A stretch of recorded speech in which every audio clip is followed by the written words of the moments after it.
Bahkan sunat puasa 6 uro daripada bulan Syawal. Man sama Ramadana suma'at ba'ahu sittan min Syawalin kana kasyamid dahri. Barang siapa berpuasa ia akan Ramadan, kemudian memperikut ia akan Ramadan akan 6 hari daripada bulan Syawal, adalah puasa yang demikian sama seperti puasa 1 tahun. Padahal lebih perlu nauro Saban lagi lahir tu 60 euro. Bahkan tak maklum karena sabdanya Nabi SAW pula, bermula puasa Ramadan itu bandingan 10 bulan dan puasa 6 hari bandingan 2 bulan. Maka bermula demikian 10 bulan tambah 2 bulan, itulah puasa 1 tahun.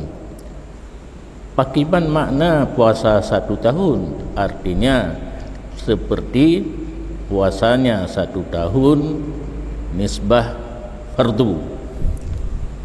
Yang kalian bonus daripada Allah Ta'ala katanya, cuma 56 orang tak puasa, lagi tak puasa Ramadan hitun Ramadan 12 bulan, hitun 60 orang saban fahla. Cuma hana buku punayu Allah Ta'ala memang gebir dia, karena Allah Maha Kaya. Kaget tembi alhamdulillah. Beru huraya 6 uro hanasi uroraya, kemudian 6 uronya njit mu pisah-pisah hana me turut-turut.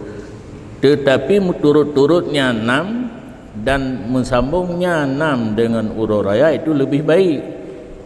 Yang lebih kan ururaya kedua tatu ngaju, karena mentang kelimih puasa ikut hana tak berat. Menyokat tak mempun truk mu pada uro yang bata cok lom ka berat, bahkan kebanyakan uro hana le ka aman.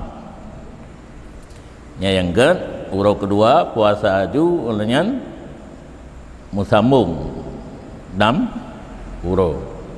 Dan masalah niat qada kali na ilikut bagi orang yang na tinggal puasa Ramadan, dia kesapat qada Ramadan dengan sunat Syawal. Dan habis masa berpuasa 6 dengan habis bulan Syawal. Kaitamang Zulqa'dah yang hana liwat tedroy, dan disunatkan akan qada 6 uro puasa Syawal. Dikedi tinggal mandum, ada kala tinggal ladum, sunat tak qada diwate yang lain.